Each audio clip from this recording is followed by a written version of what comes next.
이번에는 무기에 관한 부수입니다. 무기입니다. 전쟁을 할 때 쓰는 무기들. 자, 이자는 칼도자입니다. 칼을 의미합니다. 칼도 그럽니다. 이 칼은 한쪽 날이 이렇게 날이 서 있는 칼을 의미합니다. 한쪽 날이 서 있는 겁니다. 이쪽 날은 서 있고 이쪽 날은 서 있지 않습니다. 이쪽은 선칼도 그래서 선칼도 칼날이 서 있다 이 말입니다. 선칼도는 양쪽으로 다 이렇게 글자를 여기 이것을 나타내는 글자입니다. 그래서 선칼도 그럽니다. 그래서 칼날을 이야기하는 겁니다. 칼이다. 자, 그 다음에 있는 것은 방패간 그럽니다. 방패의 모습은 옛날에 이렇게 V자 형태로 생긴 이런 방패의 모습이었습니다.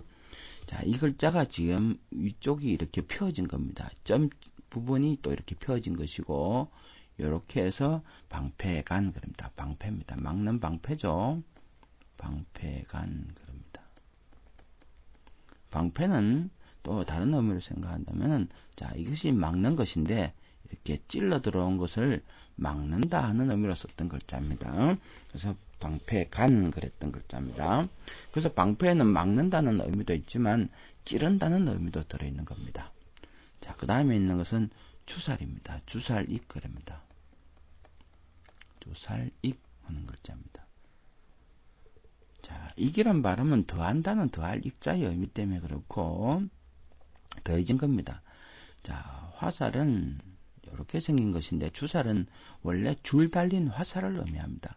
그래서 원래는 줄살이었는데 이 리얼이 생략된 겁니다. 그래서 주살이라 하는 겁니다. 화살은 이렇게 생겼죠. 여기다가 끈이 이렇게 달려있는 것을 의미합니다. 자, 주사를 쏴서 새를 잡든지 짐승을 잡게 되면 피가 나죠. 그래서 피가 나는 것을 점으로 표시를 했습니다. 그래서 이 모양새가 끝에가 열십자 형태로 바뀐 것이고, 자, 점을 이렇게 찍은 것이고, 살이 달려있는 부분, 화살이 이렇게 끈이 달려있는 부분을 이렇게 그린 글자입니다. 그래서 이것을 이렇게 이은 글자입니다. 그래서 주살익 그럽니다. 주살익. 자, 그 다음에는 활궁자입니다. 활입니다. 활은 모양새를, 자, 이 모양대로 그림을 그리게 되면은 활은 이렇게 생긴 것이죠. 이렇게 생겨 있는 것을 반듯하게 그리면은 이렇게 되는 겁니다. 이렇게 된 겁니다. 그래서 이자는 활궁 그럽니다. 활입니다. 자, 그 다음에 있는 글자는 창과자입니다. 창입니다. 창과. 이 창의 모습은 원래 이렇게 생긴 겁니다. 기다란 막대가 있는 것이고, 앞이 이렇게 뾰족하게 이렇게 달려있고, 이런 것을 끈으로 이렇게 묶게 되어 있는 겁니다. 그래서 양쪽에 날이 이렇게 서 있는 창입니다. 손으로 잡죠. 이렇게 손으로 잡고 있는 모습. 자, 이것을 창과 그럽니다. 그래서 글자를 쓰면은 위에 일자가 한 일자로 바뀌었고, 긴 것이고, 손으로 잡고, 이렇게 또 찌르면 피가 나죠. 그래서 이것은 피가 난다. 이렇게 표현한 글자입니다. 창과 그럽니다. 그 다음에 도끼근자입니다. 도끼는 원래는 생긴 모양을 보면은, 자, 이렇게 생긴 겁니다. 요렇게 이런 꺽쇠형으로 이렇게 기역장으로 생긴 것입니다. 그래서 도끼라는 것은 원래는 자귀였는데 지금은 도끼로 쓰는 겁니다. 그래서 도끼근 그럽니다. 도끼입니다. 그래서 이것이 앞부분이 이렇게 길게 내려와 있습니다만은 이렇게 옛날에 있던 부분 이렇게 되어 있는 부분이고, 자, 그 다음에 기역장태로 이렇게 생긴 부분이, 자, 지금은 이렇게 생긴 부분이 이렇게 바뀐 글자입니다. 그래서 이렇게 바뀐 글자죠. 도끼를 의미한 글자입니다. 자, 그 다음에 있는 글자는 창모자입니다. 창은 이렇게 생긴 것이죠. 앞이 이렇게 창날이 있고 이렇게 기단하게 생겼고, 그 다음에 이건 묶어진 부분이고 이 수실이 달려있는 모습을 그린 글자입니다. 그래서 이 부분을 이렇게 그린 겁니다. 자, 묶어진 부분을 이렇게 선으로 표현했고, 길고 수실이 달려있는 부분을 이렇게 그려서 창모 그랬습니다. 이건 아주 큰 창을 얘기합니다. 그 다음에 화살 시자입니다. 이 화살은 양모. 이거는 화살시 그럽니다. 화살시.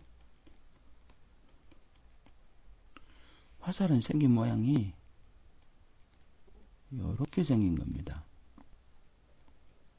이렇게 생긴 것을 그린 글자입니다. 이 모양이 자 위에는 화살 촉이 옆으로 이렇게 돌아간 글자고 그 다음에 이렇게 길게 돼 있고 그 다음에 화살은 이렇게 날개가 달려 있고 끝부분은 보면은 이렇게 양쪽으로 이렇게 갈라져 있어야 됩니다.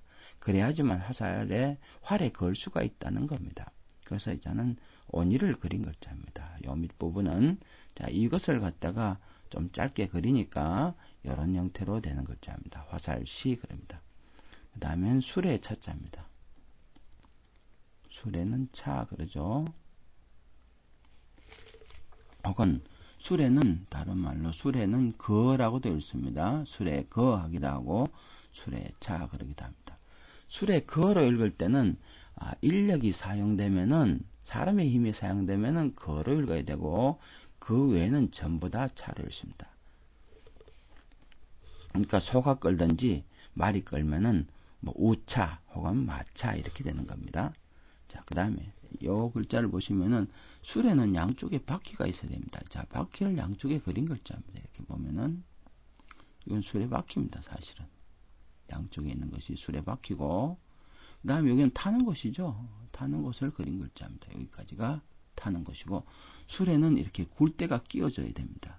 그래서 이것을 수레를 위에서 본 모습이니까 일자로 되고 이렇게 네모의 형태로 되고 그 다음에 또다시 일자로 되고 굴대가 이렇게 끼워진 모습을 자, 수레거 혹은 수레차라고 하는 겁니다.